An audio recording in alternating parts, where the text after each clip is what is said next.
देखिए आज पढ़ने जा रहे बच्चे हम लोग डिसऑर्डर। डिसऑर्डर का मतलब होता है विकार। बातें बंद करिए, सुनिएगा। डिसऑर्डर विकार। अब जैसे अगर हमने कहा, सुनिए ध्यान से, कोई एक ए है और इसका काम है बी को बनाना। ठीक है, एक ए है और इसका काम क्या है? बी को बनाना, बी का निर्माण करना। और ये लगातार अगर बी का निर्माण कर रहा है तो कोई दिक्कत नहीं है, सब कुछ बराबर चल रहा है। ठीक है, लेकिन जैसे ही इसको बनाना था, क्या ए से बी बनाना था, अब ए से ये क्या बना रहा है? सी बना रहा है। अब ये क्या हो गया? विकार हो गया। समझ में आए? ये अपने ऑर्डर से नहीं चल रहा है, इसलिए इसको क्या बोलते हैं? डिसऑर्डर। तो डिसऑर्डर का मतलब ये क्या है कि जिसका जो काम है वो काम नहीं करेगा, कुछ अलग ही स्थिति में कार्य हो रहा होगा, इसी को क्या कहते हैं हम लोग? डिसऑर्डर कहते हैं। ठीक है, अब डिसऑर्डर कितने प्रकार के हो सकते हैं, विकार कितने प्रकार के हो सकते हैं? जैसे अगर सिंपली हम बात करें कि हमारे पास है गुणसूत्र, इस गुणसूत्र में बात करें तो क्या मिल रहा होगा? डीएनए। और इस डीएनए में क्या मिल रहा होगा? जी। कोई ऐसा भी है जिसको ये गुणसूत्र, डीएनए और जीन की बातें नहीं समझ में आती है तो बताइए, उसको हम आगे पढ़ा लेंगे, उसके बाद आगे बढ़ेंगे। कोई व्यक्ति ऐसे हैं जिनको गुणसूत्र के विषय में, डीएनए के विषय में या जीन के विषय में नॉलेज नहीं है, जानकारी नहीं है? अगर कह देंगे तो बेइज्जती हो जाएगी, लेकिन जिस दिन हम पूछ देंगे उस दिन नहीं आएगा तो उस दिन तो वाह-वाही हो जाएगी आपकी। जिनको दिक्कत है बताइए, हम बताने को तैयार है ना। बस ऐसी बात होनी चाहिए कि हमको नहीं आता है, रीजन कि बच्चा अगर इससे आगे बढ़ जाए, हम आपको यही बेसिक चीज नहीं पता है तो आगे क्या आपको समझ में आएगा। और हम हर बार कहते हैं कि नहीं है, जानकारी है तो बोलिए, हम बताने को तैयार है। आपको पूछने में काहे की शर्म आती है फिर? ठीक है, चलो सीधा सीधा बात करिए। अगर हम लोग गुणसूत्र का, तो एक जो गुणसूत्र होता है ये कैसा होता है? एक्स आकृति का होता है, ऐसे। ठीक है, कुछ इस स्थिति में है तो हम इसको क्या बोलेंगे? गुणसूत्र। ठीक है, और ये जिस बिंदु पर दोनों धागा जुड़ा हुआ है, एक ये वाला धागा और एक ये वाला धागा, इस बिंदु को क्या कहते हैं हम लोग? गुणसूत्र बिंदु कहा जाता है। ठीक है, यानी कि हम ऐसा कहें कि जिस बिंदु पर गुणसूत्र के दोनों सिरे जुड़े हुए प्रतीत होते हैं, इस बिंदु को क्या कहा जाता है? गुणसूत्र बिंदु। उसके बाद एक्स आकृति का बना हुआ यह संरचना क्या कहलाता है? गुणसूत्र कहलाता है। पूरा गुणसूत्र है कि आधा है? पूरा। तो आप इसको केवल गुणसूत्र भी कह सकते हो या पूर्ण गुणसूत्र भी कह सकते हैं। अब इस गुणसूत्र में कितने को जोड़ा गया? दो को, एक ऐसा और एक ऐसा। अब अगर मैं दोनों को अलग कर दूं, एक ये वाला हिस्सा हो गया, एक दूसरा वाला हिस्सा हो गया, दोनों को हमने क्या कर दिया? अलग कर दिया। अलग कर दिया तो अब ये आधे आधे हो गए, तो अब इनको क्या नाम दिया जाएगा? अर्ध गुण सूत्र। तो यहां पर अर्ध गुण सूत्र की संख्या कितनी? एक और एक, कितने हो गए? दो। इसी अर्ध गुण सूत्र को बच्चा नाम दिया जाता है क्या? डीएनए। समझे? तो या तो मैं अगर डीएनए कह रहा हूं, इसका मतलब किसकी बात कर रहा हूं मैं? अर्ध गुणसूत्र की, आधे गुणसूत्र की बात कर रहा हूं। या अर्ध गुणसूत्र कहूं, इसका मतलब किसकी बात कर रहे हैं? डीएनए की बात कर रहे हैं। इसी अर्ध गुणसूत्र को एक और नाम दिया जाता है क्रोमैटिड। क्रोमैटिड। तो तीन तीन नाम हो गए, क्या क्या? डीएनए, अर्ध गुणसूत्र या तो क्रोमैटिड। जो नाम आपको याद रखना है रख लीजिए। अब टोटल हमारे पास कितने हैं? तो हमारी कोशिका के अंदर कितने गुणसूत्र? 46। अर्ध गुणसूत्र कितने हो जाएंगे? 92। क्यों? क्योंकि एक गुणसूत्र बना है दो अर्ध गुणसूत्र से। तो टोटल कितने हैं? 46। तो 46 गुणे 2, 92 हो जाएगा कि नहीं हो जाएगा? ये बात समझ में आया? एक गुणसूत्र कितने अर्ध गुणसूत्र से बना है? दो अर्ध गुणसूत्र से। तो दो किससे बने होंगे? 4 से। 4 8 से। ऐसे करते करते अगर मैं सीधा सीधा 2 से मल्टीप्लाई कर दूं कि टोटल मेरे पास 46 गुणसूत्र है, और 46 जो है बने हैं किससे? दो दो आधे आधे गुणसूत्र से। तो 46 गुणे 2 टोटल कितने हो गए हमारे पास? तो या तो मैं कह लूं, अच्छा ये स्क्रीन देखो तो आ रहा है क्या? ठीक है, चलो। अब मैं अगर कह दिया कि 92 हमारे पास क्या है? अर्ध गुणसूत्र है, तो ऐसा भी तो कह सकते हैं कि 92 मेरे पास क्या है? डीएनए है। या 92 मेरे पास क्या होंगे? क्रोमैटिड होंगे। यहां तक की बात समझ में आई? चलो, अब इस डीएनए की मैं अगर बात करूं तो बच्चा ये जो डीएनए है इसकी सबसे छोटी इकाई जो होती है ना वो क्या कहलाती है? जीन कहलाती है। यानी कि सबसे छोटा कौन? जीन। जीन से मिलकर कौन बना? डीएनए। डीएनए से मिलकर कौन बना? ठीक है, एकदम बेसिक सा फंडा है ये, हमेशा इस बात को याद रख लीजिएगा। अब सुनिएगा, हम डिसऑर्डर पढ़ने जा रहे हैं, ठीक है, और ये डिसऑर्डर, ये विकार किसके रिस्पेक्ट में पढ़ेंगे हम लोग? गुणसूत्र के रिस्पेक्ट में, यानी गुणसूत्र से संबंधित हम देखने वाले हैं विकार। तो अगर बच्चा गुणसूत्र दो प्रकार के हैं तो विकार भी कितने प्रकार के होंगे? दो प्रकार के होंगे, क्योंकि गुणसूत्र हमारे पास दो प्रकार है। सबसे पहला प्रकार है क्या? अलिंगी गुणसूत्र, याद है ना, अलिंगी गुणसूत्र। और अलिंगी गुणसूत्र की संख्या कितनी है अपने पास? 44, 22 जोड़ी या फिर 44। दूसरा, लिंगी गुणसूत्र कितने हैं? 2। लिंगी गुण सूत्र कितने हैं? 2 हैं। अब अगर मादा होगी तो x और x होगा, नर होगा तो x और y होगा, ठीक है। तो अगर किसी तरह का विकार, किसी तरह का प्रॉब्लम अगर अलिंगी गुणसूत्र में आएगा तो उसको क्या कहेंगे? अलिंगी गुणसूत्रीय विकार, ठीक है। यदि कोई प्रॉब्लम किसमें आया? लिंगी गुणसूत्र में आया तो क्या बोलेंगे उसको? लिंगी गुणसूत्रीय विकार। समझ में आया? ये दोनों बात समझ में आ गई कि दो प्रकार के विकार है हमारे पास। एक विकार जो अलिंगी गुणसूत्र में दिखेगा, एक विकार जो लिंगी गुणसूत्र में दिखेगा। अलिंगी में दिखा तो अलिंगी गुणसूत्रीय विकार, लिंगी में दिखा तो लिंगी गुणसूत्रीय विकार। चल, और एक बात, तीसरा बिंदु याद रखिएगा, सर ये गुणसूत्र तो हो गया, ठीक है। अब गुणसूत्र में कौन सा है? चलो 1 नंबर का दिखा दिया। 1 नंबर वाला कौन है? अलिंगी। अगर मैं लिखता यहाँ पे x वाला है तो क्या हो जाता है? लिंगी हो जाता। y वाला है तो भी क्या हो जाता? लिंगी हो जाता। नॉर्मली हमने दिया 1 नंबर। इस पर एक जीन मिल रहा है, मान लीजिए A। कुछ दिनों के बाद इसमें परिवर्तन हो गया, ये हो गया स्मॉल a। दिक्कत क्या हुआ? पहले प्रभावी रूप में था, अब क्या हो गया? अप्रभावी रूप में हो गया। तो अब बताओ कि ये विकार पूरे गुणसूत्र में आया है कि केवल जीन में आया है? केवल जीन में आया है। ऐसे विकार को क्या बोलते हैं हम लोग? जीन विकार, ठीक है। यदि किसी प्रकार का प्रॉब्लम, किसी प्रकार का विकार यदि जीन में आए तो क्या कहलाएगा? जीन विकार। अच्छा, वो भी समस्या है, कौन सा गुणसूत्र पर आया है जीन में? तो अगर अलिंगी वाले पे आया है तो क्या बोलेंगे? अलिंगी जीन विकार। यदि लिंगी वाले पे आया होगा तो क्या कहेंगे? लिंगी जीन कहना आ जाएगा। मिटा दें इसको। अब सीधा सीधा चलिए, विकार के बारे में तो समझ गए, अब 2-3 हमें विकार पढ़ने हैं। इसमें सबसे पहला विकार, अच्छा इसको ना हम कुछ को जीन विकार को मंडलीय विकार भी कहते हैं। अच्छा एक बात और, सॉरी बताना भूल गया, यदि पूरे गुणसूत्र में ही चेंज आ जाए, देखिए अगर पूरा का पूरा क्या हो गया, मेरा गुणसूत्र ही बदल गया, ऐसी स्थिति में क्या कहेंगे इसको? गुणसूत्रीय विकार। जीन में आया तो जीन विकार, गुणसूत्र में आया तो गुणसूत्र विकार। अब ये पता कर लेंगे कौन से गुणसूत्र में आया है। अलिंगी में आया तो अलिंगीय गुणसूत्रीय विकार, अलिंगी वाले में आया तो लिंगी गुणसूत्रीय विकार। क्या हुआ जी? जाइए जाके पीछे क्लास रूम में जाके रेस्ट करिए। देखिए सबसे पहला जो डिसऑर्डर है हीमोफीलिया। कितने लोग हीमोफीलिया का नाम सुने हो? इसको ना एक नाम देते हैं ब्लीडर डिजीज। Bleeder disease.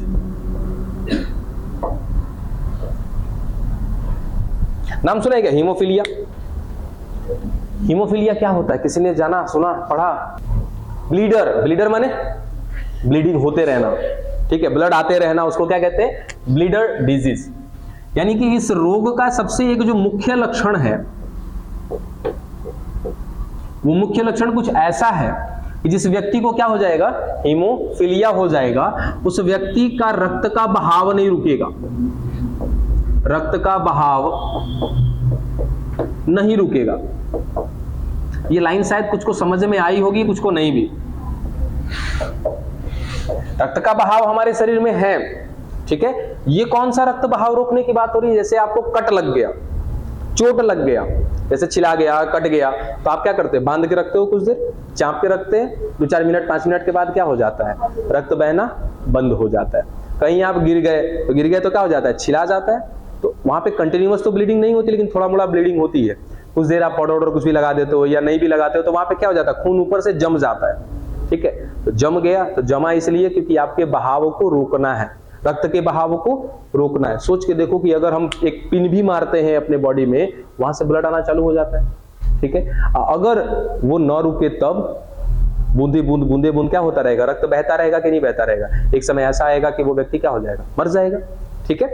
तो ये जो रक्त रोकने का काम है वो हमारा शरीर करता है, ठीक है। हमने बताया क्या, एक ऐसा केस जिसमें कोई एक व्यक्ति है, ठीक है, और उस व्यक्ति को क्या हमने बोल दिया, क्या हो गया है, हीमोफीलिया हो गया। अब हीमोफीलिया हो गया तो उसके रक्त का बहाव नहीं रुकेगा।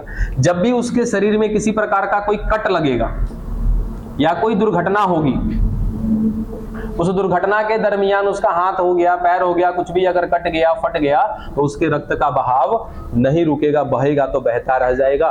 तुरंत उस व्यक्ति को डॉक्टर के पास जाना पड़ेगा, क्योंकि बिना डॉक्टर की सहायता के वो रक्त रुकेगा नहीं। घर में काम करने के क्रम में कई बार होता है ना कि चक्कू से लग गया, पौसूल से लग गया, क्या करते, कुछ नहीं करते, डॉक्टर के पास जाते हैं क्या, नहीं तो बांध उनके फरियाद देते, 10 मिनट 20 मिनट छोड़ देंगे, खून अपने आप रुक जाता है मतलब हम लोग नॉर्मल हैं। नहीं रुक रहा है इसका मतलब हमको क्या हुआ है, हीमोफीलिया हुआ। तो पहला लक्षण मालूम चला। देखो जब भी हम रोग पढ़ते हैं कोई, तो रोग में 2-3 चीजें ही पढ़ते हैं। जैसे उस रोग का लक्षण क्या है, वो रोग होता कहां पे है, किस वजह से होता है, यही 2-3 बातें हम पढ़ते हैं। तो पहला चीज हमें लक्षण मालूम चल गया, हीमोफीलिया जिसको भी होगा उसका रक्त कभी रुकेगा, चाहे वो थोड़ा सा कट हो या ज्यादा कट हो। खैर ज्यादा कट हो जाएगा तो वो तो हमारा भी नहीं रुकेगा, लेकिन थोड़ा मोड़ा कट पे जहां पे ब्लड आता रहता है वो व्यक्ति का रुकेगा नहीं। किसका, जिसको हीमोफीलिया हुआ है उसका, ठीक है। दूसरा बिंदु अब हम पढ़ते हैं एक चीज। अच्छा, दूसरा बिंदु इसको अगर हम कह दें कि ये एक प्रकार का एक्स लिंगी जीन विकार है। कुछ बात समझ में आया क्या, एक्स लिंगी जीन विकार, इसका मतलब कि ये एक्स गुणसूत्र पर हुआ है, और एक्स गुणसूत्र में, पूरे गुणसूत्र में कोई दिक्कत नहीं है, उसके एक जीन में विकार पैदा हुआ है। समझ में आया, इसीलिए क्या बोला इसको, ये एक प्रकार का ऐसा विकार है जिसको नाम दिया जाता है एक्स लिंगी जीन विकार, यानी कि एक्स लिंग पर उपस्थित, एक्स लिंगी बोला इसलिए क्योंकि ये क्या है, लिंग को निर्धारण करने वाला गुणसूत्र है। एक्स गुणसूत्र पर एक जीन में क्या आया है, विकार आया। अब वो विकार कैसा है, आइए देखते हैं। हमारे पास एक्स गुणसूत्र है क्या, ठीक है। एक्स गुणसूत्र पे बहुत सारे जीन हैं, लेकिन इसमें से केवल हम एक जीन की बात कर रहे हैं, और वो एक जीन है जिसका नाम है HS प्रभावी जीन। ध्यान से समझिएगा, HS प्रभावी जीन। ये HS प्रभावी जीन जो है कुछ ऐसा उत्पाद बनाता है, जैसे हमको बताया, आपको बता रखा है हमने कि जो डीएनए है वो डीएनए किस में बदलता है, आरएनए में बदलता है। कौन सी प्रक्रिया से, अनुलेखन से। फिर वो आरएनए जो है आपके राइबोसोम की मदद से क्या करता है, अनुवादन करता है, तब जाके क्या बनता है, प्रोटीन बनता है। वो प्रोटीन एक प्रकार का उत्पाद होता है। अब वो उत्पाद हमारे शरीर में कहीं पर भी इस्तेमाल में लिया जाता है। वो प्रोटीन एक प्रकार से हार्मोन हो सकता है, एक प्रकार से एंजाइम हो सकता है, एंटीजन हो सकता है, एंटीबॉडी हो सकता है, ठीक है। तो वैसे ही इस एक्स लिंगी गुणसूत्र पर उपस्थित एक जीन, क्या नाम है जिसका, HS प्रभावी जीन, जब तक ये प्रभावी स्थिति में रहेगा कुछ ऐसा उत्पाद बनाएगा, और उत्पाद के रूप में हमेशा याद रखिएगा क्या बनता है बच्चा, प्रोटीन बनता है। हाँ हाँ चाहिए ना, देखो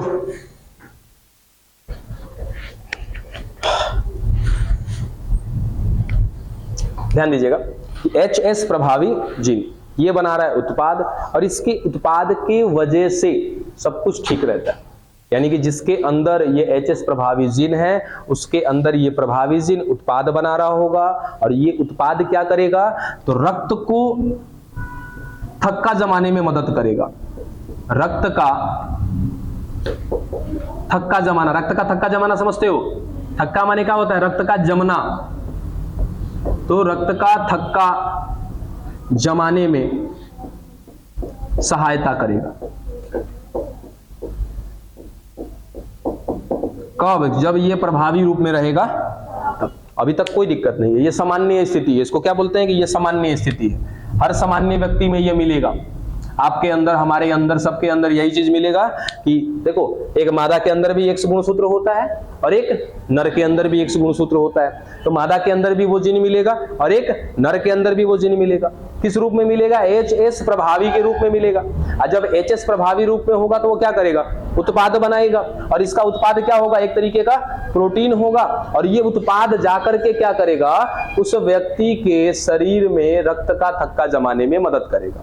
जब भी उस व्यक्ति के साथ कोई दुर्घटना होगा, जब भी उस व्यक्ति में कहीं पे कट लग जाएगा, तो कट लग जाएगा तो जिस जगह पे कट लगा, मान लिया जाए कि यहाँ पे कट लग गया, यहाँ से लगातार ब्लड गिर रहा है, तो यहाँ पे रक्त जमाने में कौन मदद करेगा? यही उत्पाद मदद करेगा। बात समझ में आ गई? यही तो कैसी स्थिति हुई? सामान्य स्थिति। लिखना तो नहीं है इसमें, लिखना है तो लिख के खत्म करिए, अदरवाइज मिटाएंगे इसको।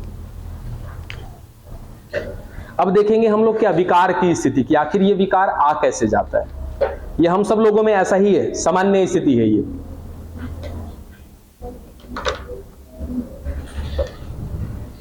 ये सामान्य और विकार की स्थिति अगर समझ में ना आए ना, तो ये देखो, ये कैसा है? ब्लू है ना, तो ब्लू है, कैसा चल रहा है? ब्लू। सामान्य स्थिति ही क्या है?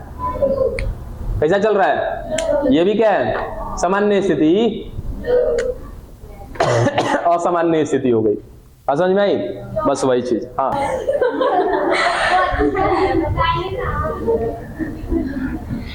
मैं देखो इन सब चीजों का एक्सपीरियंस नहीं रखता बाबू। हाँ, बशर्ते आपको राय दे दी कि अच्छे स्किन डॉक्टर से मिलिए।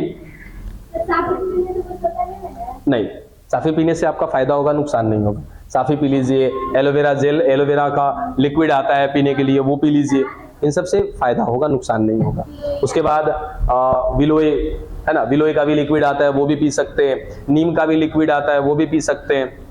एक ढक्कन डालिए, एक गिलास पानी में पी जाइए। इन सब से आपका नुकसान तो नहीं है, फायदा नहीं है तो नुकसान भी नहीं होगा आपका। और यदि उल्टा करें, फायदा करेगा तो फायदा करेगा ही करेगा। इससे क्या होता है कि आपके रक्त में जो भी अशुद्धियां हैं, वो अशुद्धियां क्या हो जाएंगी? खत्म होने लगेंगी धीरे धीरे। पी सकते हैं, कोई दिक्कत नहीं है। सभी का कोई साइड इफेक्ट नहीं है। पहले के लोग, अभी हमारे दादाजी की बात करें ना, तो हमारे दादाजी हमारे सामने आधा किलो करेली नोच के खा जाएंगे। है हिम्मत किसी में खाने का? हाँ, तो कुछ कुछ लोग हैं। अब सोचो, करेली जो खा जाता है उसके रक्त में अशुद्धियां होंगी भी तो बहुत कम। हम लोग हाँ, वो अपने लिए करेली का अचार डलवाते थे। और कोई खाएगा कोई करेली का अचार? ना खाएगा। चलिए, बात बंद, बहुत बतियाता है तो लोग। चलो, प्रॉब्लम कहां पे थी? हम प्रॉब्लम को समझना है। अभी हम क्या देखे थे? सामान्य स्थिति। सामान्य स्थिति क्या मिलता है कि भाई X, दिमाग घूम जाएगा यहीं पे, मैं बता रहा हूं। X हमारा गुणसूत्र है, इस X गुणसूत्र पर मिल रहा है एक प्रभावी जीन। कौन सा प्रभावी जीन? HS प्रभावी जीन। और जब तक ये प्रभावी रूप में है तब तक कोई दिक्कत नहीं है। क्यों? क्योंकि ये जीन अपना प्रभाव दिखाएगा, प्रभाव दिखाएगा तो क्या बनाएगा? अपना उत्पाद बनाएगा, और इसका उत्पाद जो होगा वो क्या करेगा? रक्त का थक्का जमाने में मदद करेगा। रक्त का थक्का जम रहा है तो सब कुछ ठीक है। जब भी हमें चोट लगा, हमारे रक्त का थक्का जम गया, रीजन कि हमारे पास एक उत्पाद है, वो उत्पाद रक्त का थक्का जमाने में मदद करेगा। ये उत्पाद किसने बनाया? HS प्रभावी जीन ने बनाया। ये HS प्रभावी जीन कहाँ है? तो X गुणसूत्र पर है, और X क्या है? एक प्रकार का लिंगी गुणसूत्र है। ये हो गई सामान्य स्थिति। अब देखते हैं हम लोग इसका क्या? असामान्य स्थिति, यानी कि जब इसमें गड़बड़ी आ जाएगी तब। देखो, गड़बड़ी लेकर आते हैं। ये हो गया वो X गुणसूत्र, और ये जो HS प्रभावी है ना, इसमें आ जाएगा बदलाव, चेंज, म्यूटेशन। आई हो गया HA अप्रभावी, यानी कि अब तक ये HS के फॉर्म में था, अब बदल गया किसमें? HA के फॉर्म में। और HA जो है इसकी अप्रभावी अवस्था है, और अप्रभावी स्थिति में कोई कार्य नहीं होता है। जिसका एग्जाम्पल आपके सामने है, कैपिटल T स्मॉल t। किसका लक्षण दिखेगा? प्रभावी का लक्षण दिखेगा। अप्रभावी का लक्षण दिखेगा क्या? नहीं दिखेगा। तो यहां भी प्रभावी था तो काम कर रहा था, उत्पाद बना रहा था, इसका उत्पाद रक्त का थक्का जमाने में मदद कर रहा था। अभी किस में बदल गया? अप्रभावी में। अब ये उत्पाद नहीं बनाएगा। और जब उत्पाद नहीं होगा, मान लो कोई एक ऐसा व्यक्ति है जिसका X गुणसूत्र असामान्य स्थिति में चला गया, इसका मतलब वो व्यक्ति को क्या हो गया, हीमोफीलिया हो गया। तो क्या हुआ होगा उसके अंदर कि उसका एक्स गुणसूत्र पर जो एचएस जीन मिल रहा था वो बदल गया है किसमें, एचए में बदल गया। एचए इसकी अप्रभावी अवस्था है, अप्रभावी स्थिति में ये कोई काम नहीं करेगा, कुछ उत्पाद नहीं बनाएगा। अब इस व्यक्ति के साथ जब भी दुर्घटना होगा, जब भी इस व्यक्ति को कट लगेगा, इसका रक्त का बहाव नहीं रुकेगा, रक्त का बहाव नहीं रुकेगा। यही था बच्चा आपका हीमोफीलिया। बात समझे?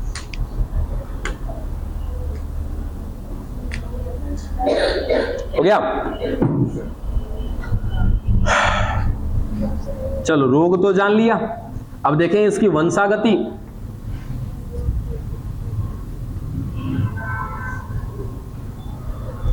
अब वंशागति इसलिए देखना पड़ रहा है हमको क्योंकि पहले ही लिख दिया था कि कौन सा विकार है, एक्स लिंगी, है ना।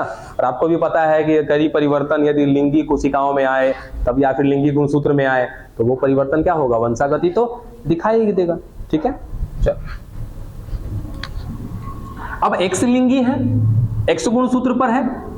अब सीधा सीधा हम देखते हैं दो स्थिति, एक नर और एक मादा, समझने की कोशिश करिएगा। एक नर के अंदर अगर मैं गुणसूत्रों की बात करूं तो 44 प्लस एक्स वाई,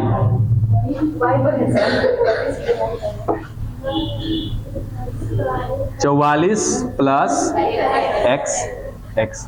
अब दिमाग घुमाने वाला बात है, सुनना।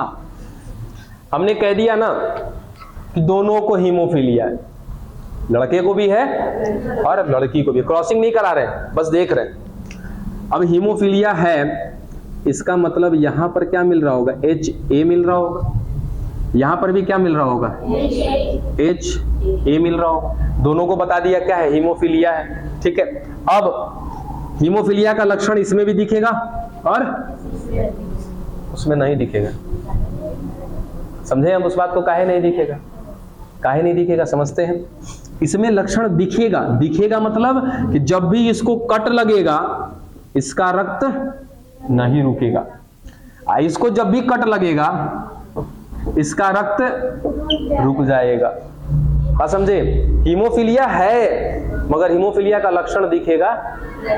अब चाहते हो कि इसको भी लक्षण दिखे, तो इसका भी लक्षण दिखे, तो देखो ये वो इसका एक्स खाली है, इसमें भी लाना होगा। यानी कि अगर यहां पर भी क्या आ जाए, एच ए अप्रभावी हो जाए तो अब इसका भी रक्त नहीं रुकेगा। बात समझे? क्या बात समझ में आया कि भाई नर में केवल एगो एक्स गुणसूत्र था, अब मादा में दो गो है, एगो नहीं काम कर रहा है, दूसरा का काम कर जाएगा, काम हो जाएगा उसका। बात समझे?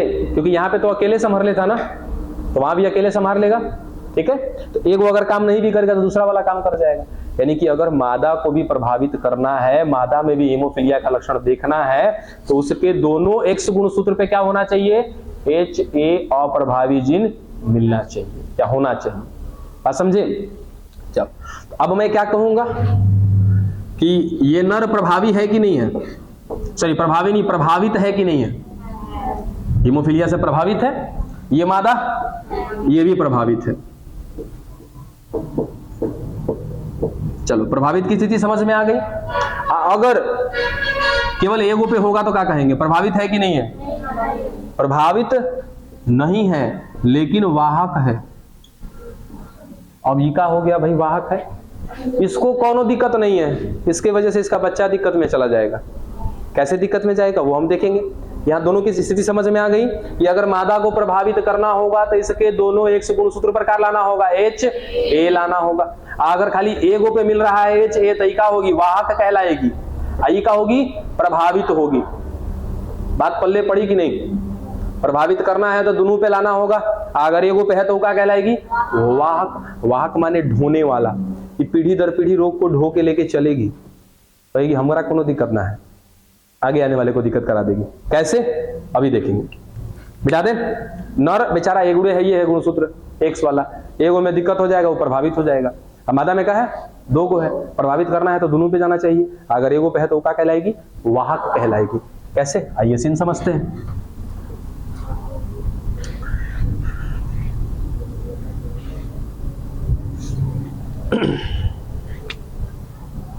हम लोग ना कंडीशन अप्लाई करके देखते हैं। पहला कंडीशन, एक नर ले लिया, एक मादा। नर को हम दिखा देते हैं कि प्रभावी है, ठीक है, प्रभावित बोला है, ठीक है। प्रभावित कहने का मतलब कि x होगा और इसके पहले 44 भी होगा, लेकिन 44 से हमें कोई लेना देना नहीं है। तो इसमें दिख रहा है कौन सा, H, A दिख रहा है, ठीक है। ये कह दे कि महिला क्या है, सामान्य है, इस महिला में कोनो दिक्कत ना है, ठीक है, ये महिला एकदम स्वस्थ है, ठीक है। प्रभावित कौन है, नर।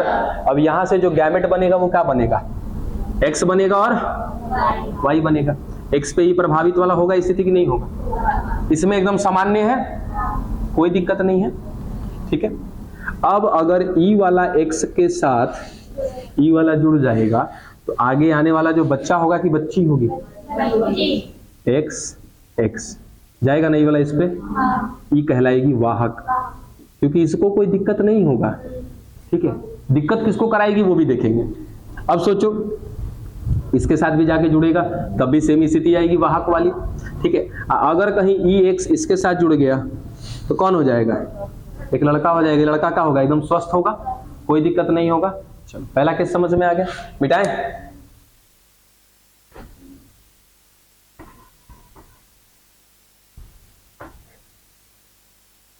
चलो अब इस बार लड़के को कर दिया हमने स्वस्थ और लड़की को क्या कर दिया, वाहक। अब ये वाहक बनाए थे ना, ठीक है, हो गई लड़की वाहक। यहां से जो युग्मक बनेगा क्या बनेगा, X बनेगा और Y, एकदम फ्रेश है, कोई दिक्कत नहीं है। वहां से देखो तो एगो पे है और एगो क्या है, एकदम फ्रेश है, ठीक है। E वाला अगर इसके साथ जाके जुड़ गया क्या बनाएगा, X, लेकिन एगो लेकर आ गया तो क्या बन जाएगी, वाहक बन जाएगी। अभी तक वाहक की स्थिति आपको समझ में नहीं आई है, देखिए अब समझ में आ जाएगा। अगर कहीं EX इसके साथ आके जुड़ गया तो X, ये तो बेचारा फंस गया ना, ये जो बच्चा होगा ये फंस गया कि नहीं फंस गया। वो अभी तक इसको कोई दिक्कत नहीं था, ये वाहक का काम कर रही थी, ला के ढोके थमा दी नहीं इसको, तो वाहक का काम कर गई ना। चल इसको परेशानी हो जाएगा हीमोफीलिया का। दूगो केस समझ में आ गया। अब सोचो कि कहीं अगर E वाला X आके इससे मिला होता था, XY, लड़का एकदम स्वस्थ होता। बात समझ में आ रही है, यही चीज होता है। तो अगर लड़के को प्रभाविता दिखाना है तो लड़के के लिए केवल एक ही X है, एक ही X पर क्या हो जाएगा, अप्रभावी स्थिति मिलेगी तो ये व्यक्ति क्या हो जाएगा, हीमोफीलिया का पेशेंट हो जाएगा। अगर मादा में किसी एक पर मिल रहा है इसको कोई दिक्कत नहीं होगा, दिक्कत किसको होगा, इसकी अगले पीढ़ी को होगा। ये वाहक के रूप में काम करेगी, किसका वाहक, हीमोफीलिया का वाहक। अगर इसको भी प्रभावित दिखाना है कि ये भी प्रभावित हो गई है तो इसके दोनों X गुणसूत्र पर क्या करना होगा, अप्रभावित जीन को लाना होगा। खत्म हुआ आपका हीमोफीलिया। तो हीमोफीलिया वंशागति दिखाता है, बिल्कुल।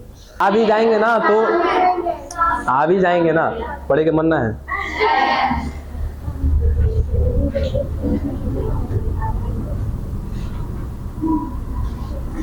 ये इतना भी स्लो नहीं चल सकते हम लोग। एक पूरे 1 घंटे के क्लास में अगर सोचो हम लोग केवल एक रोग पढ़ेंगे तो कैसे काम चलेगा।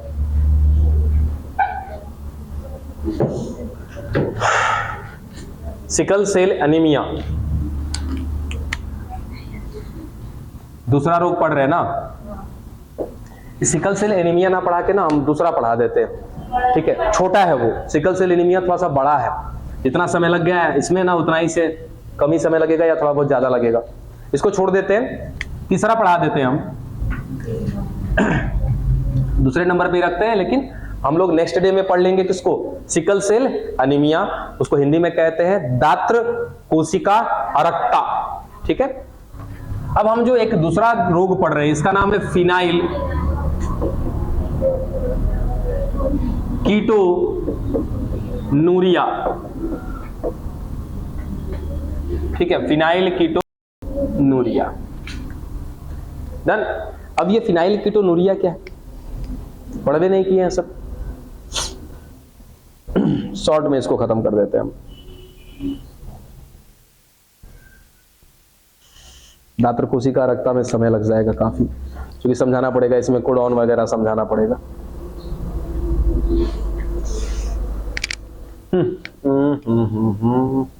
ये वो का है।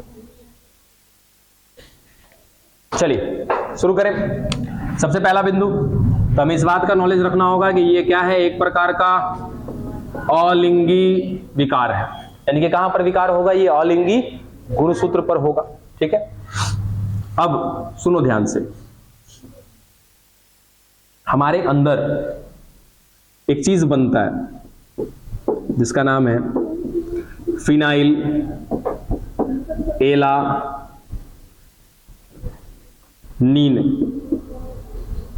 ठीक है, हमारे अंदर ये अपशिष्ट बन रहा है, इसको हम वेस्ट कह सकते हैं। ये हमारे अंदर वेस्ट बन रहा है, अपशिष्ट बन रहा है। आपके अंदर अपशिष्ट बनता है क्या? बिल्कुल, बहुत सारे अपशिष्ट बनते हैं हमारे अंदर। तरल अपशिष्ट बनते हैं, ठोस अपशिष्ट बनते हैं, गैसीय अपशिष्ट बनते हैं, और हमारे शरीर से क्या कर दिया जाता है, उनको बाहर निकाल दिया जाता है। और यदि बाहर नहीं भी निकाला जा रहा तो अंदर ही अंदर उसका पाचन करके खत्म कर दिया जा रहा है। जैसे हमारे अंदर शुगर बनता है, चीनी बनता है, उस चीनी का क्या कर दिया जाता है, पाचन कर दिया जाता है। अगर पाचन करने वाला एंजाइम खत्म हो गया तो आपके अंदर चीनी का मात्रा बढ़ने लगेगा। तुरंत कह देगा डॉक्टर कि आप शुगर के पेशेंट हो गए, आपको डायबिटीज हो गया है। यही अंतर होता है बस। ठीक ऐसा ही प्रॉब्लम होता है इसमें फिनाइल कीटोनूरिया में, कि हमारे अंदर बनता है एक अपशिष्ट जिसका नाम है क्या, फिनाइल एलानीन। लेकिन कोई दिक्कत नहीं होता है। दिक्कत इसलिए नहीं होता है कि इस फिनाइल एलानीन के पाचन के लिए हमारे पास क्या है, एक एंजाइम है। और एंजाइम क्या होते हैं आपको पता है ना, क्या होते हैं, प्रोटीन होते हैं। ठीक है,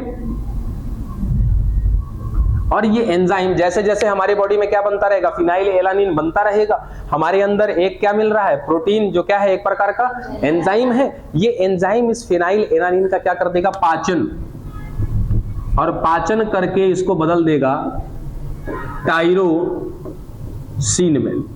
और ये टायरोसिन क्या हो जाएगा, उसको न्यूट्रल को क्या बोलते हैं हिंदी में, वो निष्क्रिय। एक प्रकार का क्या है, ये निष्क्रिय अवस्था। इसका हमारे शरीर पर कोई भी असर नहीं होगा, कोई असर नहीं होगा।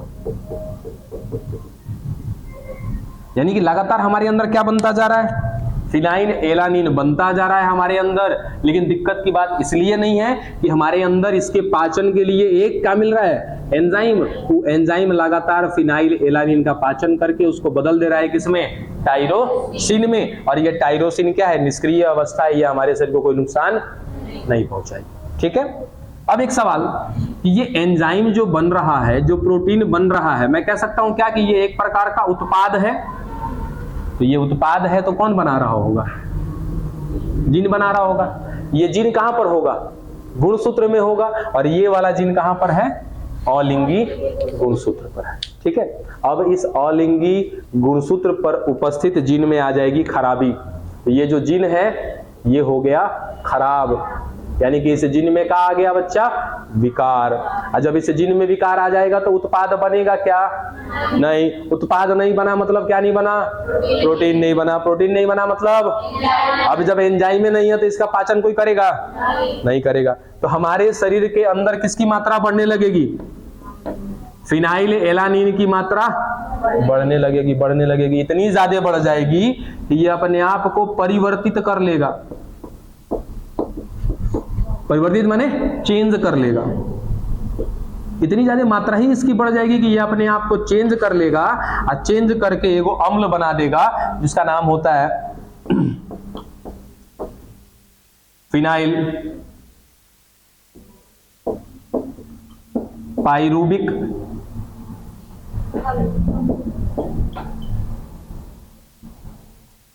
अम्ल। अब हो गया डेंजरस बात। डेंजरस बात क्या हो गया कि फिनाइल पाइरूबिक अम्ल जो है ये हमारे शरीर को क्या करेगा, नुकसान देगा। अभी तक कोई नुकसान नहीं हो रहा था। कारण नहीं नुकसान होने का कि फिनाइल एलानीन बनता जा रहा था, लगातार इसका पाचन होता जा रहा था। काहे, क्योंकि इसको पाचन करने के लिए हमारे पास एंजाइम था, और उस एंजाइम को बनाने के लिए कौन था, जीन था। वो जीन मिल रहा था अलिंगी गुणसूत्र पे। लेकिन इसी अलिंगी गुणसूत्र पर मिलने वाला वो जीन क्या हो चुका है, खराब हुआ। तो उत्पाद नहीं बनाया, उत्पाद माने का नहीं बनाया, एंजाइम नहीं बनाया। और जब एंजाइम नहीं बनाया तो हमारे अंदर लगातार क्या बन रहा है, फिनाइल एलानीन। अब इसका पाचन नहीं होगा, और जब पाचन नहीं होगा तो इसकी मात्रा क्या होगी, हमारे शरीर में बढ़ती जाएगी, इतनी ज्यादा बढ़ जाएगी कि ये अपने आप को परिवर्तित कर लेगा किसमें, फिनाइल पायरुविक अम्ल में। और ये फिनाइल पायरुविक अम्ल जा करके सीधा आपके ब्रेन पर अटैक करता है। इसके वजह से मेंटल डिसऑर्डर हो जाएगा, मानसिक रूप से आदमी दुर्बल हो जाएगा, पागल होने लगे। ऐसा नहीं है कि जो पागल है उसके अंदर फिनाइल पायरुविक अम्ल बना होगा, ऐसा नहीं है। लेकिन फिनाइल पायरुविक अम्ल बनने से आपकी मानसिक संतुलन क्या हो जाएगी, गड़बड़ा आ जाएगी। बात पल्ले पड़ी। ये छोटा सा रोग था इसलिए आपको बता के खत्म। क्या हुआ, छोटी को है, कौन बोला है छोटी को नहीं है तो क्या बड़े को है, छोटा सा ही तो है।